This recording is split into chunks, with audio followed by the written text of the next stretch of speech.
নমস্কার বন্ধুরা। তো এটা হচ্ছে কলকাতা যুব ভারতী স্টেডিয়াম।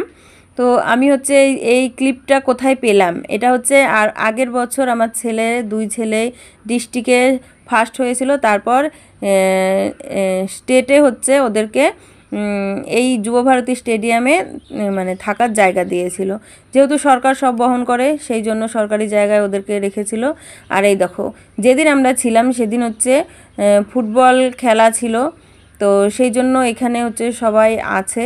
তো আমরাও হচ্ছে এসেছি, কিন্তু আমাদেরকে অনেক পরে ঢুকতে দিয়েছে, যখন খেলা শেষ হয়ে গেছে।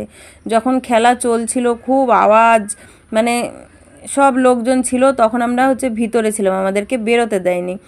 তো ছেলেদেরকে বেরোতে দিয়েছিল যখন অর্ধেক খেলা হয়, তখন ওরা এসে দেখে গিয়েছিল। তারপর হচ্ছে যখন ছেড়েছিল তখন আমাদেরকে যে খবর দেয়, তখন আমরা উঠে এসেছিলাম। কিন্তু কি বলতো, কোনো ভিডিও করিনি, যেহেতু আমি ব্লগ করা বন্ধ রেখেছি ওই জন্য। আর এটা হচ্ছে বাইরের দিকটা, রাত্রেবেলা স্টেডিয়ামটা অসম্ভব সুন্দর লাগছে। এই স্টেডিয়ামে এর পরেও আমি একবার গিয়েছি, ওই যে বলছি, কিন্তু আমি কোনো ভিডিও শ্যুট করিনি বলে রাখা হয়নি।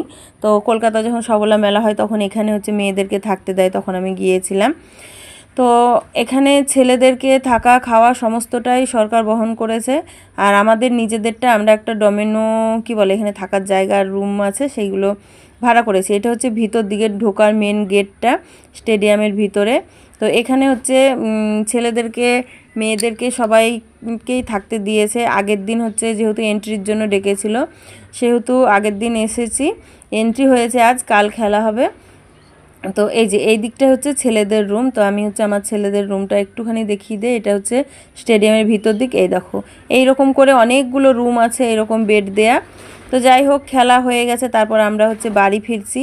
যেহেতু সরকারি খেলায় কিন্তু কোনো কি বলে গার্জেনকে দেখতে দেয় না বলে কোনো ভিডিও ক্লিপ নেই। আসানসোলে যখন গিয়েছিলাম তখনও দেখেছিলাম। তো আমরা হচ্ছে হাওড়ার ব্রিজ দিয়ে, হাওড়ায় ট্রেন ধরবো, ব্রিজের ওপরে আছি। তো আমার ছোটো ছেলে বলছে যে মা চলো, ও হচ্ছে কলকাতায় আসেনি এর আগে কোনো দিন, একদিন এসেছিলো শুধু একটা বিয়ে বাড়িতে। তো বলছে মা চলো হাওড়ার ব্রিজটা আমি দেখবো। তো মানে এমনি হেঁটে। তো ও বলছে কি যে একদম এপার ওপার হব, তো সেটা সম্ভব হয়নি। কিন্তু আমার বড় ছেলে আর ওর বাবা কিছুতেই আসবে না। তো আমি বললাম কি যে অনেক দেরি আছে ট্রেন আসতে, আমরা শুধু সন্ধেবেলা এসছি, আমাদের ট্রেন 9টার সময়। তো বললাম তাহলে তোমরা দুজনে দাঁড়াও, টিকিট করো গা, আমি আর ছেলে হচ্ছে একটুখানি ঘুরে আসি। তো মা ছেলে সে যেই কথা সেই কাজ। তো এখন কি বলো তো, সন্ধেও না বিকেলও না, ঠিক গোধূলি বেলার মতন। আর এই গোধূলি বেলায় লাইটগুলো সব জ্বেলে দিয়েছে, অসম্ভব সুন্দর লাগছে, মানে ব্রিজটাও ওপরে আকাশটাও। তো এখানে হচ্ছে আমার কোনো ভিডিও ক্লিপ সেরকম নেই, একটুখানি এই যে উঁকি মারলাম। আর ছেলে একটুখানি ফোনটা ধরে দিয়েছিল, সেই জন্য হচ্ছে একটুখানি দেখতে পাবা। দেখো, তো এই যে ড্রেসটা যেটা পরে আছি, এটা পরে সকালবেলা যখন বেরিয়েছিলাম, তোমাদের দাদা চা খেতে ডেকেছিল, তো তখন কিন্তু ও আমাকে চিনতে পারেনি। এটা কিন্তু একটা মজার বিষয়। আরেকদিনও আমাকে চিনতে পারেনি, আমি সেজে গুজে বেরিয়েছিলাম পুজোতে ঠাকুর দেখবো বলে। তো এই যে হচ্ছে ব্রিজটার নিচটা আমরা অনেকটা ঘুরে আসতে হলো, বুঝতে পারছিলাম না কোন দিক দিয়ে আসবো। তারপর যে গার্ডগুলো ছিল, পুলিশগুলো ছিল, তারা দেখিয়ে দিল। তো সত্যি অসম্ভব সুন্দর লাগছে, ছেলেদের দৌলতে দেখে নিলাম। তো অনেক কিছু দেখেছি, বেনারস গিয়েছিলাম, বৃন্দাবন গিয়েছিলাম, সত্যি টিকটিক ছেলেদের জন্য সত্যি অনেক কিছু দেখলাম, ঘুরলাম, জানি না নিজের জন্য পারতাম কি না। তো এই যে হচ্ছে ব্রিজের তলাতে গঙ্গা বয়ে যাচ্ছে, ব্রিজের তলা দিয়ে স্টিমার বোট এগুলো সব যায়। তো অসম্ভব সুন্দর লাগছিল, মনটা একদম ভরে গিয়েছিল।